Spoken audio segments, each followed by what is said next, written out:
em Éfeso, capítulo de número 2. Nós estamos falando sobre a doutrina da perseverança e da glorificação.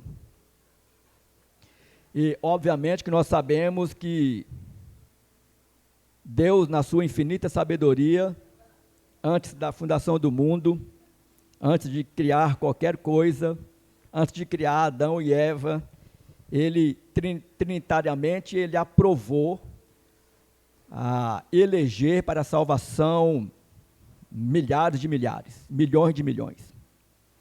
E este Deus Trino também aprovou trinitariamente que estes seriam alcançados por meio do Evangelho, do genuíno Evangelho. Então, em toda esta trajetória nossa de caminhada cristã, um dia determinado na nossa história, nós fomos gradativamente convencidos por Deus de que nós deveríamos tê-lo como Senhor e Salvador de nossas vidas, deveríamos fazer esta confissão de forma pública, deveríamos fazer parte de uma igreja genuinamente evangélica e seguir todos os preceitos que ele estabeleceu na Escritura. Quando eu falo Escritura, eu falo de Antigo e Novo Testamento. E, obviamente, que dentro deste projeto de salvação, que é apresentado por Paulo no capítulo 1 desta carta, do versículo 3 até o versículo 11 ao 14, um só fôlego, né? Ele começa a falar e não para. Ele diz no capítulo 1, versículo 3 ao 14, que Deus o Pai, ele planejou e projetou este projeto salvífico, que Cristo, o Filho, ele vai à cruz do Calvário, porque havia uma necessidade de Deus receber esta justiça aplicada, que seria realizado lá na cruz do Calvário por Jesus, e Jesus, então, ele, em obediência, ele vai à cruz do Calvário, e lá ele paga pelo meu e pelo seu pecado, e esta obra da salvação é aplicada pelo Espírito Santo. E então, nós, neste projeto, nós temos uma responsabilidade muito grande, que é a doutrina da santificação, onde nós somos responsáveis na nossa caminhada e na nossa vida diante de Deus. Aquilo que nós fazemos, pensamos, falamos, nós temos que prestar contas a Deus. E aí no capítulo 2 da carta aos Efésios, Paulo ele vai até o versículo de número 10, mostrar a nós qual era a nossa condição outrora, antes desta obra gloriosa acontecer em nossas vidas, e a condição que nós nos encontramos depois de Deus trabalhar em nós.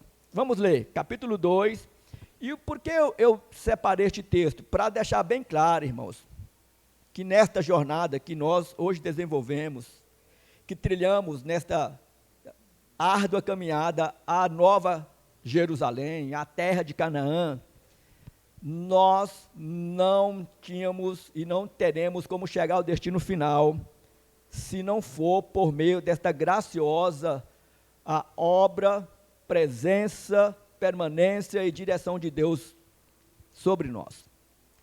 Então, nós nos mantemos firmes e perseverantes, porque Deus nos concede todas as ferramentas para que a gente caminhe com Ele, mas, infelizmente, alguns tombam pelo caminho, alguns ficam para trás, alguns professam de forma superficial a Cristo, experimentam das benesses, da comunhão com Deus e dos irmãos.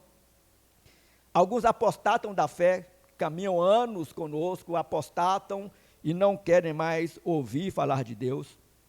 Então, Paulo ele quer inculcar no coração daquela igreja e nós, nesta manhã, quão bondoso Deus é. Efésios 2, de 1 a 10 diz assim: Ele, o nosso trino Deus, lhes deu vida quando vocês estavam mortos em suas transgressões e pecados. Esta era a nossa condição. nos quais vocês andaram noutro tempo, segundo o curso deste mundo, segundo o príncipe da potestade do ar, do espírito que agora atua nos filhos da desobediência. Entre eles também nós, todos, andamos no passado, segundo as inclinações da nossa carne, fazendo a vontade da carne e dos pensamentos, e éramos por natureza filhos da ira, como também os demais. Versículo 4, mas Deus, sendo rico em misericórdia, por causa do grande amor com que nos amou, estando nós mortos em nossas transgressões, nos deu vida juntamente com Cristo, pela graça vocês são salvos, e juntamente com Ele nos ressuscitou, e com Ele nos fez assentar nas regiões celestiais em Cristo Jesus.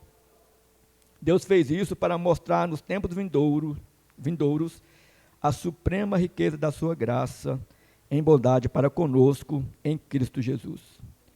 Porque pela graça vocês são salvos mediante a fé. Isso não vem de vocês, é dom de Deus, não de obras, para que ninguém se glorie. Pois somos feitura dele, criados em Cristo Jesus para boas obras, as quais Deus de antemão preparou para que andássemos nelas. Então nós estamos já nesta caminhada, usando o livro, as 12 doutrinas da graça, né? E também a nossa confissão de fé. Mais uma vez eu vou insistir para que vocês leiam a confissão de fé, para que vocês tenham cada dia mais um conhecimento mais agudo, teologicamente falando, sobre a Escritura Sagrada. E nesta exposição, nós temos andado de acordo com estas 7 palavras, as quais eu já disse para os irmãos, encerrei na 5ª palavra, no próximo domingo. Vou relembrar algumas questões para terminarmos. Quando nós temos isso, esta realidade, este conhecimento da forma como Deus planejou esta salvação, e Ele aplicou em nós, e o projeto final para todos aqueles que confessam Jesus como Senhor e Salvador, isso deve, em primeira mão, motivar o nosso coração nesta jornada. Por quê? Porque esta jornada que nós desenvolvemos não é uma caminhada fácil. Vez ou outra, vem ondas teológicas, né? E as ondas teológicas, geralmente vêm sempre com alguns nós que necessitam de ser desfeitos. E aí, a gente passa por ondas que, via de regra, ela tem muito a ver com aquilo que você tem que fazer para manter e garantir a sua salvação, do que aquilo que Deus já realizou e está realizando. Então, queridos, quando nós vamos às Escrituras Sagradas, é para que a gente fique imune destas falsidades teológicas que são ensinadas no nosso meio.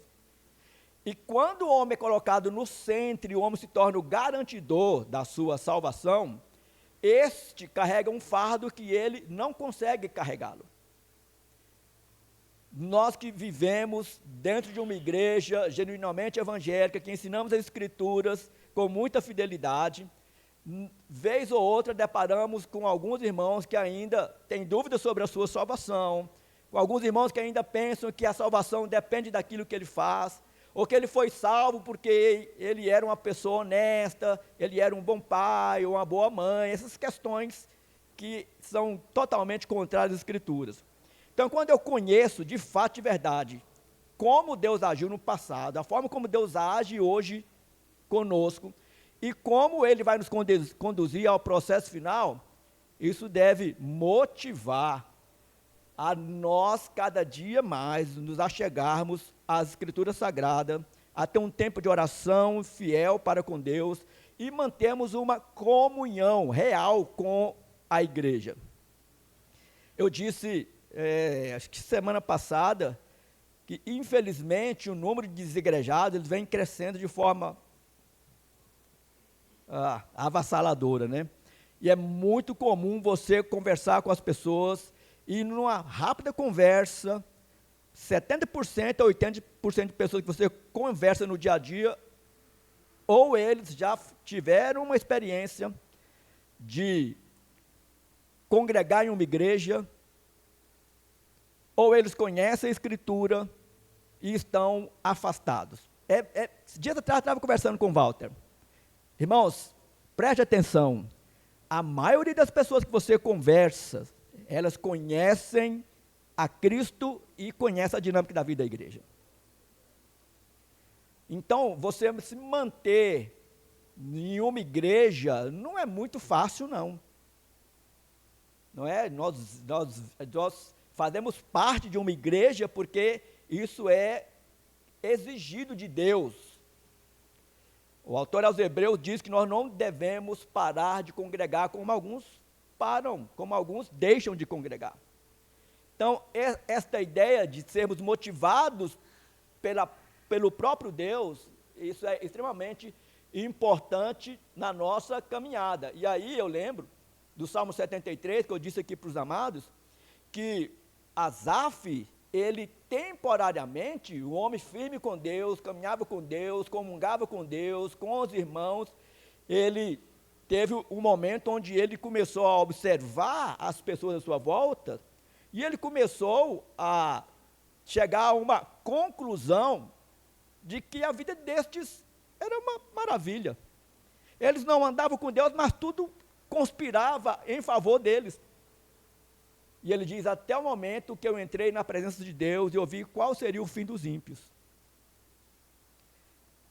A nossa vida, a vida cristã, ela não é uma vida de facilidade, de ilusão, é que você pode, que você vai, essas coisas que a gente escuta aí o dia todo. É uma vida que exige de nós resiliência nesta jornada. E aí, nós sempre caminhamos nesta perspectiva de uma esperança futura, onde aquilo que é revelado a nós lá no Éden é o que nós iremos encontrar lá na nossa jornada final. Quando você lê Gênesis capítulo de número 1 e você lê Apocalipse capítulo 22, você vai perceber que esses dois capítulos, eles são quase que o mesmo. O Deus Trino está presente, o rio da vida, a árvore da vida, e essas imagens que vão nos jogando em quadros para que a gente nunca perca esta visão de que nós precisamos ansiar, desejar o céu. Isso, quando nós temos uma motivação correta, nós caminhamos em um compromisso ideal com Deus. Nós fomos dito aqui agora, pela Silmara, que nós temos um coração enganoso, e é enganoso mesmo. Quando a Bíblia diz que nosso coração é enganoso, não é que ele é meio enganoso, que ele pode ser enganoso, ele é enganoso. E eu falo isso porque eu tenho um coração. Eu sei o quanto o meu coração, ele é enganoso.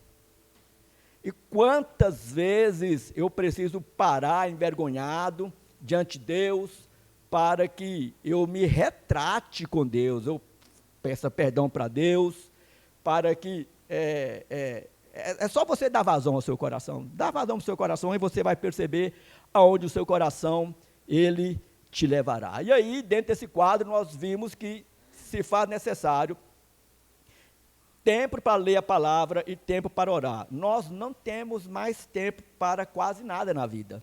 Essa é uma realidade. A nossa agenda, ela nos consome. Se você parar para você imaginar o que você ainda tem para fazer daqui até o final do ano, mesmo você tirando um dia de férias, que eu também tirarei, mesmo você fazendo uma viagem, você vai perceber que você tem muita coisa para fazer até o final do ano. Algumas agendadas, outras não estão na agenda, mas elas vão acontecer.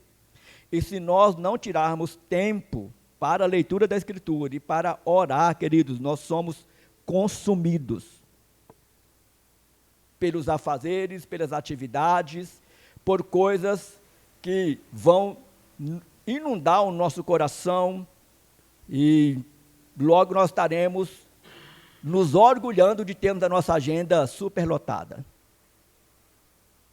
Não tenho tempo para nada. Já cansei de ouvir isso demais. Pastor, não tenho tempo para nada. Tá, então, corrija o seu curso aí, porque tem alguma coisa errada, né? Isso nos leva a um terceiro passo, que é quando nós caminhamos dentro dessa dinâmica, com a motivação correta, um compromisso fidedigno a Deus, e lembrando que essa fidelidade que nós devotamos a Deus, ela é manca. A minha fidelidade, a sua fidelidade para com Deus, ela é manca, ela é falha, mas a fidelidade de Deus para conosco, não. O pacto que Deus fez, a aliança que Deus fez conosco, com nossos filhos, ela, neste pacto, não há falha, porque Deus é o garantidor deste pacto. A Escritura diz que, como Deus não tinha ninguém acima dele para ele fazer juramento, ele jura sobre ele mesmo. Ele é a garantia do pacto. Então, nós caminhamos com esperança. A esperança não é somente para olhar lá no futuro e esperar, quando eu chegar lá. Não, a esperança é para ser vivida aqui e agora. Se você não coloca este conceito na sua vida diariamente, o risco de você ser uma pessoa amarga e não desfrutar dessa caminhada com Deus, com a igreja, com aquilo que acontece de adverso com você, é muito grande. Então, a esperança, ela nos vincula a não somente a um tempo futuro, mas o tempo presente. Isso deve nos conduzir de uma forma em que a gente tem que lembrar que nunca o sofrimento, a morte terá a palavra final. Só Deus tem a palavra final. Ele é a última palavra. Eu disse para vocês aqui que quando você vive com essa esperança queimando no seu coração, você deixa de ter medo da morte. Porque a morte, ela já foi vencida por Cristo. Então, quando você caminha com essa expectativa, a expectativa correta com Deus, é isso que te mantém firme na caminhada. É isso que te leva a perseverar. A despeito de todo o sofrimento, a despeito de tudo aquilo que acontece de ruim com todos nós, vale a pena. É muito bom caminhar com Deus que é fiel e é um Deus que te honra. Então, isso deve aquecer esta esperança no meu coração, de saber que Deus não estará comigo lá, Ele está aqui agora. Agora Ele está conosco. Agora Ele nos sustenta, agora Ele nos conduz, agora Ele nos corrige, e enfim, é desta forma que Deus se agrada em caminhar conosco. Isso nos leva a um processo de confiança. Nós somos desconfiados de natureza, não é verdade? Eu não sei você, mas eu tinha muita dificuldade em confiar nas pessoas, porque eu tenho uma história, e você também tem a sua história. Então, quando você passa por algumas situações na sua vida, você tem dificuldade para confiar nas pessoas. E isso, queridos, quando nós temos algumas questões no nosso coração, que quando elas não são tratadas, elas refletem em Deus. Eu já tive muita dificuldade com Deus, logo no início da minha caminhada, por um processo que eu tinha muito ruim de convivência com meus pais. Então, a imagem que eu tinha de Deus, ela era muito diante daquilo que eu mantinha com meu pai.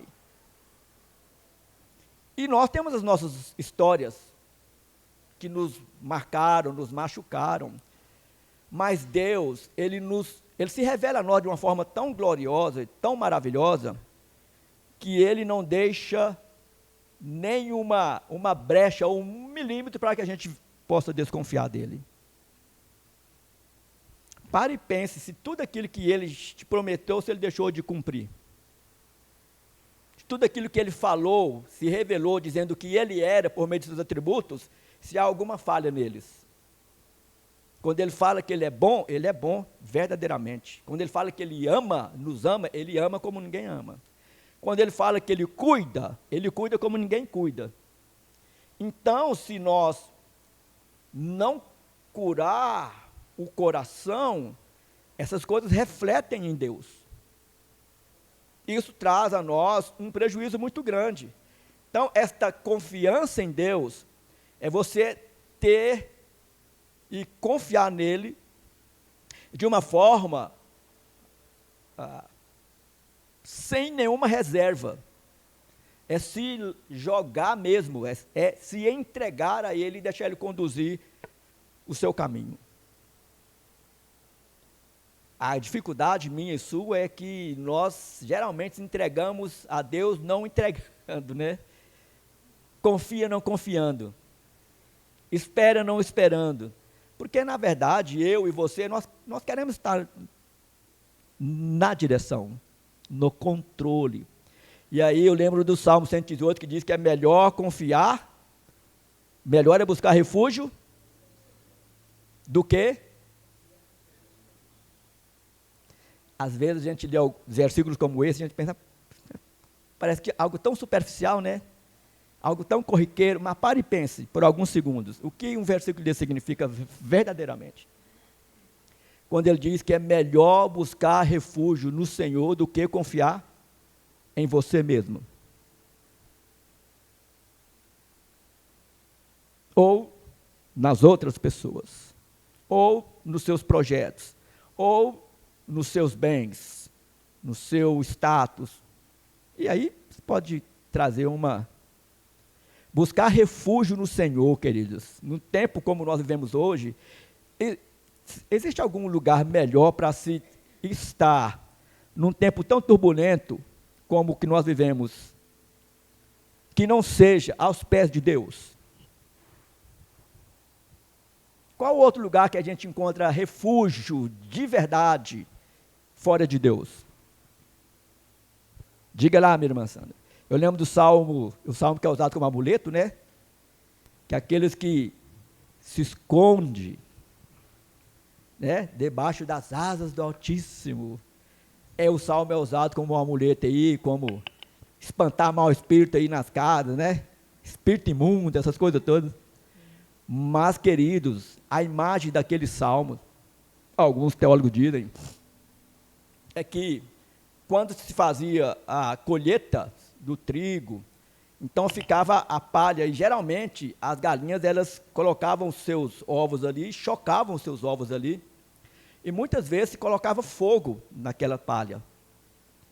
Então, muitas vezes, os pintinhos, os filhotinhos já tinham nascido.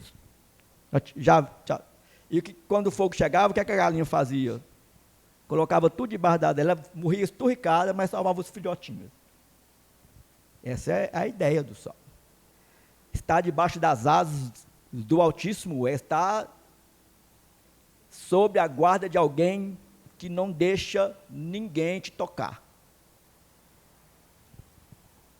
Que em última palavra, ninguém arranca você da mão dele. Diga aí, Sandra. Agora, com essa era moderna aí, né? As pessoas, ao invés de estar buscando na palavra, elas estão buscando a IA, né? Como socorro, como refúgio. Aí acha que a salvação ali agora é conversar com a IA. Então, não seria muito mais fácil, né? A gente está buscando na palavra. A gente vê muitos jovens aí tentando suicídio, né? Ao invés de estar buscando a palavra do Senhor, está buscando aí o conforto da IA. Então, assim, está um mundo muito, muito louco, né? Muito pecaminoso, desgarrado. O mundo sempre foi louco, né? Essa é a verdade. Irmãos, assim, nós precisamos usufruir do que nós temos como ferramentas na mão. Nós precisamos saber lidar com essas questões, com essas ferramentas. Porque elas não são ruins. E não que elas não devem ser usadas. Mas perceba, se eu tenho algo que facilita a minha vida em muitas frentes, entre ler um livro e perguntar, fala aí para mim qual que é o resumo do livro. Qual que é mais fácil? Não é? Nós sempre queremos o caminho mais fácil. Só que nós precisamos entender, queridos, que os recursos que Deus dispõe para nós através da mente humana nós precisamos saber fazer um bom uso deles. E quando nós fazemos um bom uso deles, nós também honramos a Deus que criou o homem segundo a sua imagem e dotou o homem de inteligência.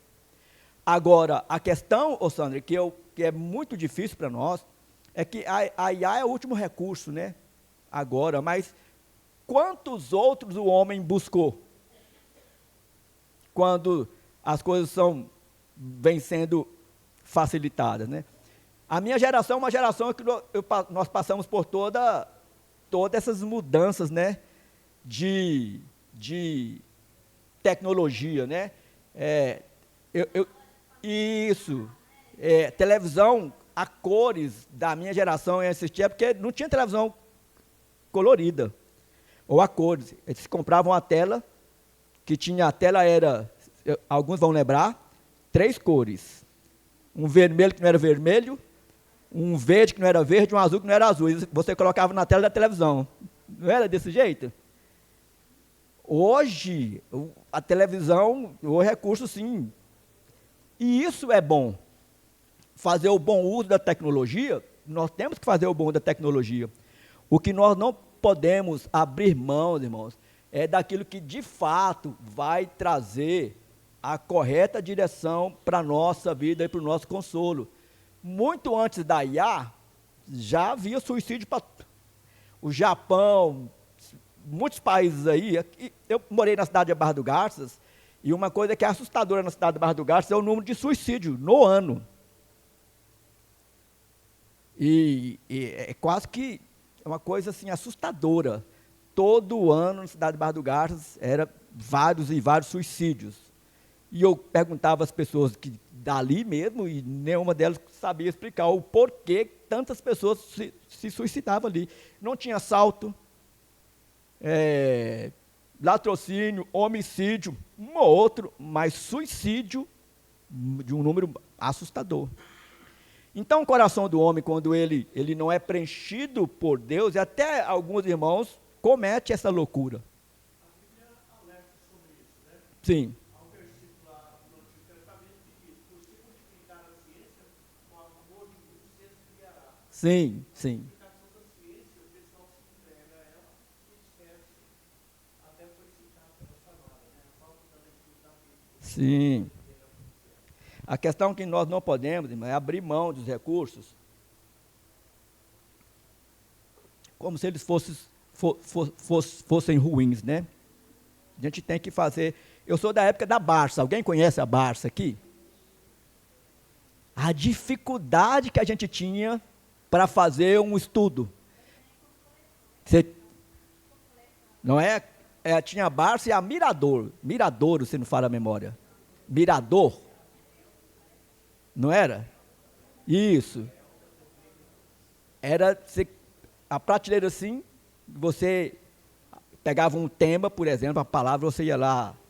Não era fácil, não, IA ajuda bem mais. Aí ajuda.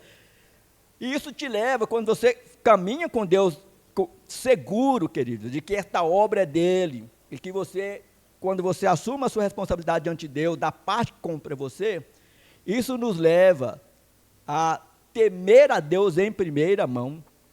E este temor de Deus é você não ter medo de Deus. É você caminhar com Ele sabendo que aquilo que Ele tem para você é melhor do que você mesmo deseja para si. Então, nós temos assim, quando nós falamos de disciplina no nosso meio, disciplina eclesiástica, que geralmente não é muito bem vista, e talvez porque alguns tiveram uma ruim experiência quando viram a disciplina eclesiástica sendo aplicada.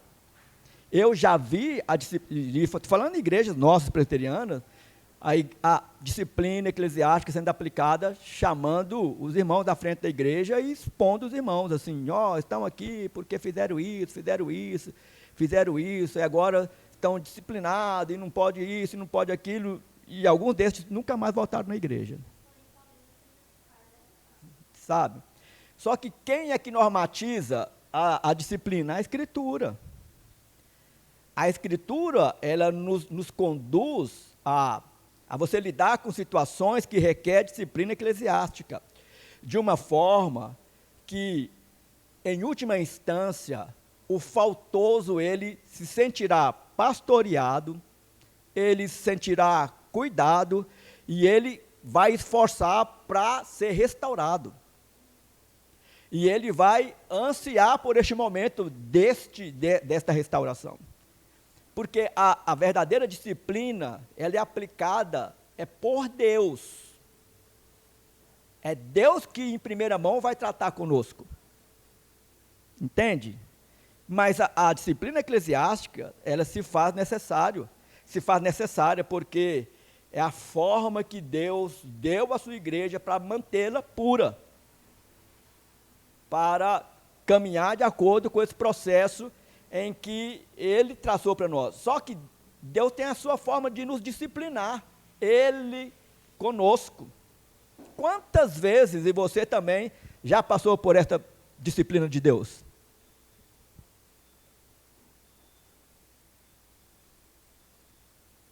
Eu já passei por umas aqui que eu já fiquei com tanta vergonha de Deus e da situação que eu não tenho nem coragem de falar.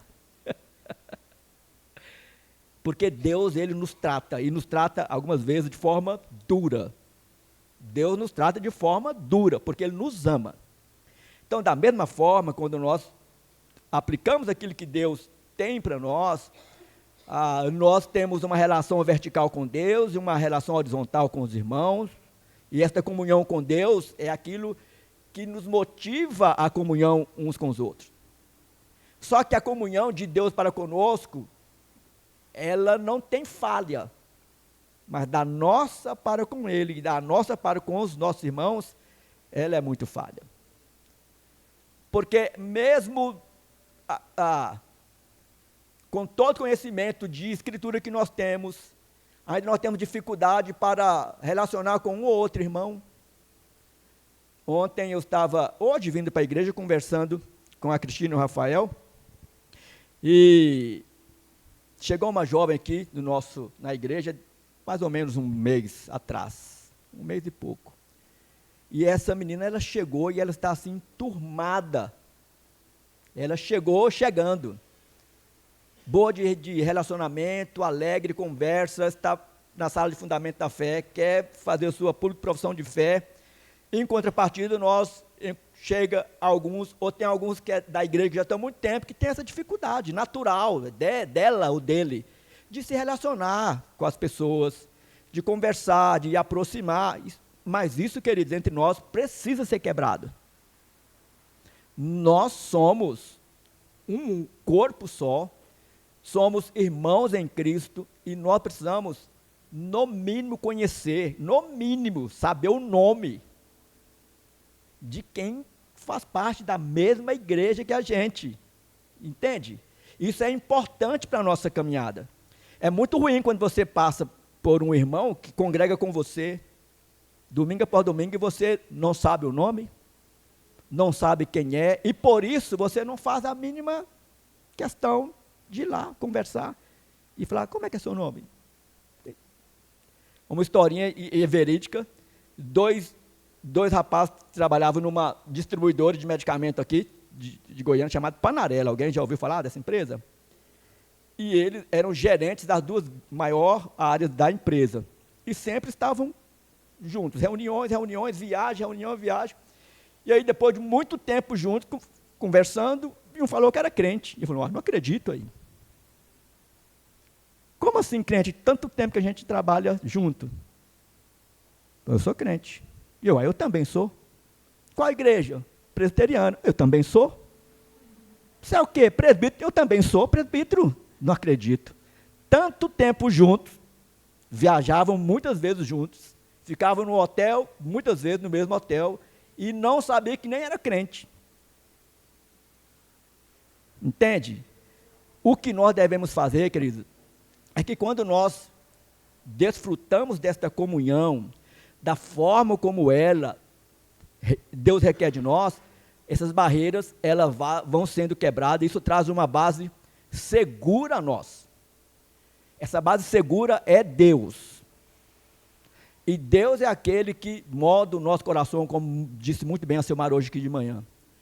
Porque se Deus não mudar o nosso coração, moldar o nosso coração, nós vamos congregar numa igreja durante anos e você será apenas mais um no hall de membro da igreja, onde você não participa da vida da igreja, você não vive a igreja como deveria ser vivida, você não desfruta das benesses e dos benefícios da comunhão com a igreja, e a sua vida ela torna simplesmente algo ritualística, né? E vai acabando o sentido de viver como igreja, e é por isso que alguns abandonam a igreja mesmo. Isso nos leva a entender que há também um sacrifício envolvido aí. É interessante aquilo que Jesus fala em Lucas capítulo 14, 33. Há uma renúncia da nossa parte a ser feita. Esta renúncia, ela tem que ser de uma forma incisiva, consciente. Nós precisamos, irmãos, abrir mão de muito aquilo que nos atrapalha nesta caminhada com o nosso Deus. Abra aí e leia Lucas capítulo 14, versículo de número 33. E aqui do lado está o versículo chave do Rafael. Romanos 8, 18. Tem coisa que pai é bicho bobo, né? Pai e mãe, a gente vai ficando... E aí eu lembro que o Rafael, muito tempo atrás, ele começou a escrever esses versículos, né? Este sofrimento, o tempo presente, não pode ser comparado. E eu penso, o menino está aprendendo. Ele está entendendo o que é vida de crente. Né?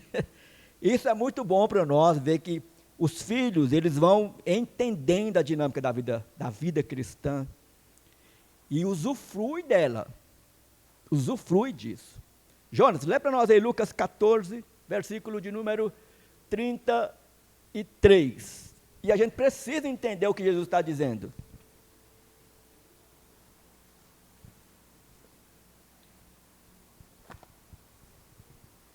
Assim, pois, todo aquele que dentre vós não renuncia a tudo quanto tem, não pode ser meu discípulo. Isso aí.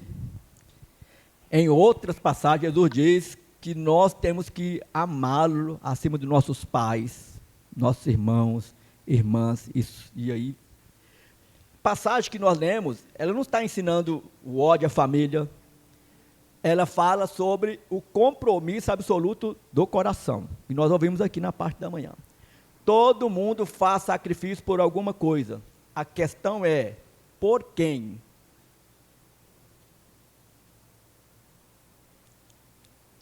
Vocês já ouviram falar do reverendo Leonardo Sayum? Alguns conhecem aqui o reverendo Leonardo Sayum. O reverendo Leonardo Sayum, o filho mais velho dele, nasceu com um problema nos olhos. E tem muitos anos, a gente já deve ter quase a idade do Rafael.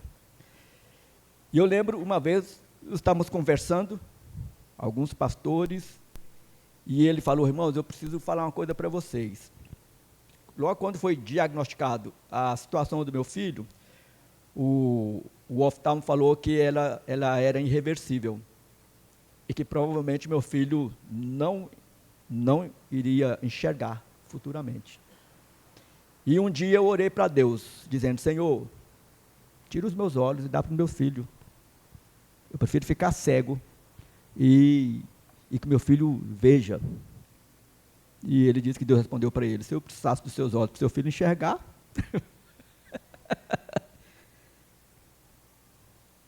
eu fiz seu filho dessa forma e ele vai continuar assim, porque você vai ver no futuro quem vai ser seu filho. E o menino é um prodígio.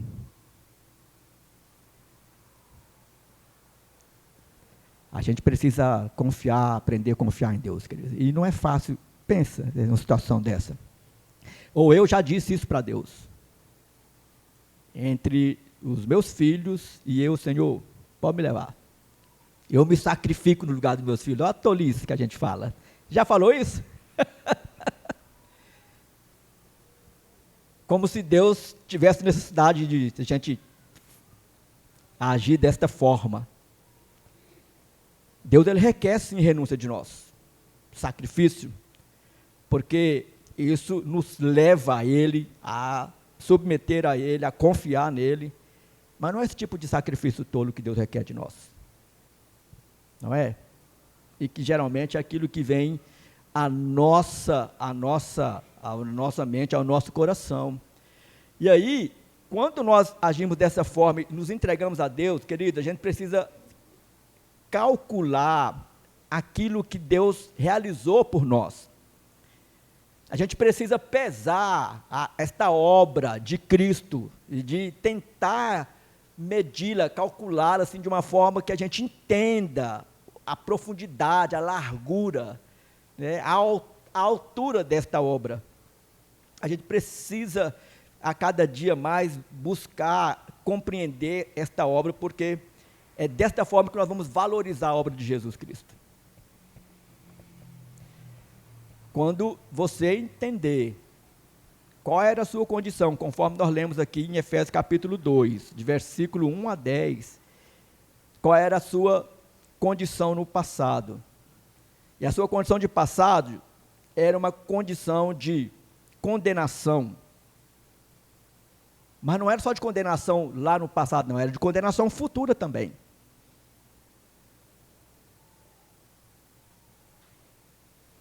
E que quando Cristo entra na nossa história, Ele nos muda a nossa realidade, é isso que nós temos que pesar. Quão glorioso e gloriosa é a obra de Jesus. Por isso, os sofrimentos do tempo presente não podem ser comparados com a glória, com aquilo que nós viveremos por toda a eternidade com o nosso Deus. Nós podemos passar por momentos terríveis aqui, mas o que nos aguarda é algo extremamente glorioso. As doutrinas da perseverança e da glorificação nos chamam aos melhores sacrifícios que poderíamos fazer, sacrifícios que terminam em glória eterna e inimaginável.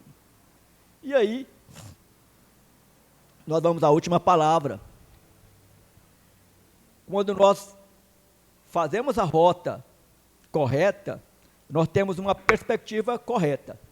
Se fizermos a rota de forma equivocada, nós teremos uma perspectiva equivocada. O GPS nos deixou assim meio preguiçosos, né?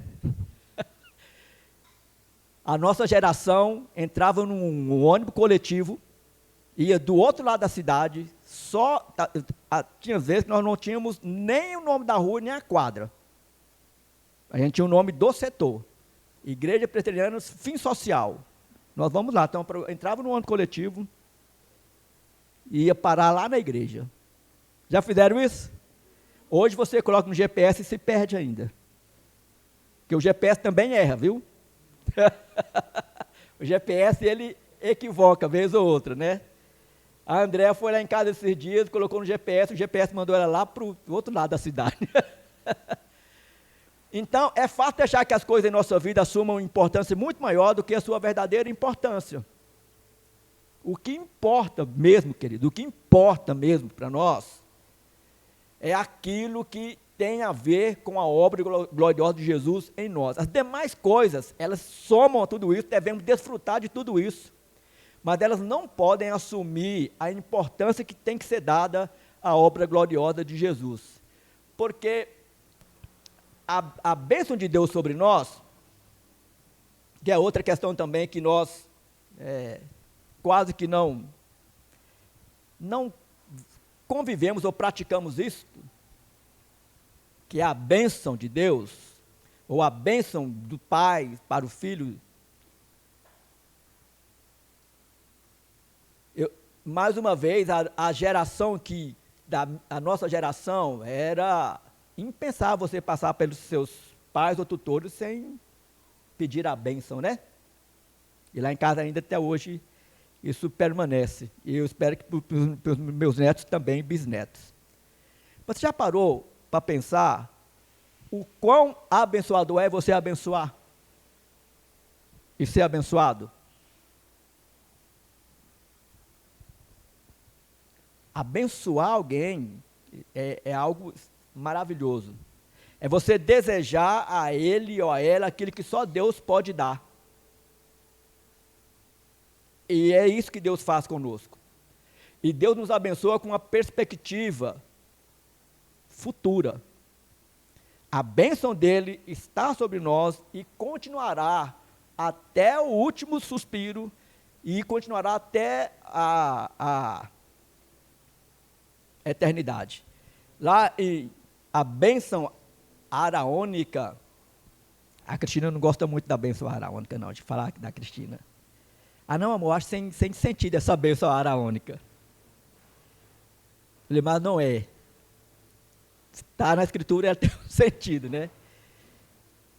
Esta bênção araônica, e depois, quando também é dada a bênção que nós abençoamos vocês a cada final de culto, é aquilo que nós deveríamos guardar como muito precioso e às vezes nós não damos tanto moral assim. Então, olha só, Paulo vai dizer, queridos, que diante desta perspectiva eterna, nem a morte, nem a vida, nem anjos, nem os principados, nem as coisas do presente, nem do porvir, e nem qualquer outra criatura poderá nos separar do amor de Deus que está em Cristo Jesus. Então perceba que a sua caminhada, a nossa caminhada, ela começou lá na eternidade passada. Nós recebemos a justificação na cruz do Calvário. Temos uma jornada a percorrer. Cada um temos os nossos dias contados e determinados por Deus, diz a Escritura, para desfrutarmos da glória eterna. Para sempre. Perfeitos. Como é que você não quer não anseia um presente desse? Que você estará com Deus, com seus irmãos, de todas as línguas, de todos os povos, de todas as raças, por toda a eternidade, num local onde não habitará mais o pecado. Então, como todas as grandes doutrinas da fé reformada, a perseverança e a glorificação nos levam à cruz. E da cruz, olhamos para a glória celestial. Olhamos para um futuro certo. Com a cruz atrás de nós e a glória diante de nós, nós seguimos sempre em frente. Caminhar com Cristo tendo esta percepção, que é tão simples, né? Mas tão preciosa, é que nos mantém na rota. É o que nos traz o combustível quando nós abrimos os olhos, agradecemos a Deus pelo dia e falamos, Senhor, hoje é mais um dia que é teu e que o Senhor me guarde e me use e cumpra em mim aquilo que o Senhor tem para realizar.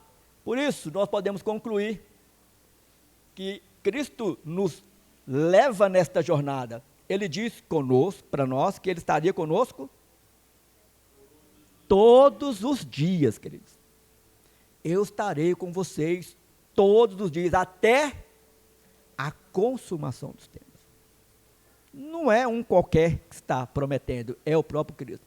Então, dentro da motivação em Cristo, nós temos que manter os olhos fixos nesta glória que está garantida. No compromisso em Cristo, lembrar da palavra, a oração como alimento diário. Dentro da esperança, temos que lembrar que esta obra vai ser concluída, conforme Paulo escreve lá a carta aos Filipenses. E aquele que começou a boa obra em vós, ele vai terminá-la. A confiança é entender que Deus é fiel para conosco. Deus é fiel. E nós precisamos esforçar para sermos também fiéis a Ele. temos Deus como refúgio e fortaleza, não só na angústia, mas em todo o tempo. E que o sacrifício único e suficiente foi de Cristo e é dele. E é este sacrifício que garantiu a nós a glória eterna, que nos faz superar todas as outras, tudo aquilo que já perdemos e ainda perderemos. Por isso que quando Paulo ele vai concluir o capítulo 15 da primeira carta à igreja em Corinto, que ele está falando da ressurreição, e de como nós iremos passar pelo processo de glorificação, e habitaremos no céu, aí ele vai dizer, depois que ele apresenta tudo aquilo, ele diz, sejam firmes, inabaláveis, abundantes na obra do Senhor, sempre abundantes na obra do Senhor, sabendo que no Senhor o trabalho de vocês não é em vão.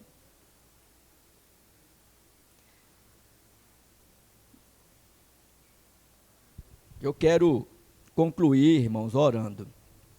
Tudo que eu falo para vocês aqui, eu falo em primeira mão para mim mesmo. Porque eu tenho a mesma necessidade que vocês, as mesmas dificuldades. E eu sei que se não for Cristo em mim e essa companhia com vocês, de saber que vocês intercedem por mim, assim como eu intercedo por vocês, eu já tinha desistido há muito tempo. E você também. Porque vez ou outra bate essa sensação de que Deus nos abandonou, ninguém nos ama, não é? Que estamos sós. Mas daquilo que Cristo realizou por mim, por você, querido, Ele não realizou só por realizar. Ele fez isso porque te ama e me ama. E eu sei que este processo no meu coração, ele é importante. Eu precisava passar por tanta coisa no passado, passo por algumas questões hoje sendo tratadas no meu coração, e vocês também precisam. Nós necessitamos deste tratamento de Deus em nós, para Ele nos amoldar de acordo com aquilo que Ele deseja. E nos use cada um de nós dentro daquilo que Ele já estabeleceu. Então, se alegre nesta jornada. Se alegre. Não é fácil a vida, mas sem o nosso Cristo seria impossível de vivê-la. E ore por aqueles que, como meus irmãos, estão fora da igreja hoje. Estão fora da igreja porque estão longe de Cristo. Essa é a verdade. Está longe de Cristo, vai culminar em não fazer parte de uma igreja. Ore por eles, pelos seus, para que eles retornem a Cristo, e retornando a Cristo, eles vão retornar a uma igreja. Ore também por aqueles que ainda nunca se expressaram em se entregar a vida a Cristo. Eu tenho minha família imensa, a de você, sua também, ore por eles. Ontem, no acampamento, eu estive lá na sexta e no sábado, e acampamento dá trabalho, irmãos. E ontem uma jovem adolescente me chamou para conversar. E falou para mim o seguinte: pastor, eu decidi entregar minha vida a Cristo e vou fazer a minha pública profissão de fé. É isso que eu quero para a minha vida. Aí eu conversei com o pastor Rafael e disse que uma pessoa, uma só, entregando a vida para Cristo, querido, vale todo o esforço. Vale todo o esforço. Este é o nosso objetivo. Sabe? Agora vamos orar. Eu quero pedir ao meu irmão presbítero João Carlos que ore. Vem cá. Pode vir aqui. Uma vez presbítero para sempre. Minha última oração. Oremos. Senhor, que bom é estar mais uma vez neste lugar. Amém. aprendendo das coisas do alto, ó Deus, e que a Tua palavra realmente possa ter alcançado todos os corações aqui presentes. Ó Deus, e que nós possamos nos sentir muito mais alegres diante de Ti quando vemos na Tua casa. Que a Tua casa também seja um lugar de refrigério para a nossa alma, que a nossa comunhão contigo aqui seja cada dia mais estreitada e a comunhão com os nossos irmãos seja uma comunhão familiar e que isso possa glorificar o Teu nome sempre. Ó Deus, te agradecemos e te bendizemos em nome de Cristo Jesus. Amém. Amém. Bom, Deus vos abençoe. Até logo mais às 18h30. Estaremos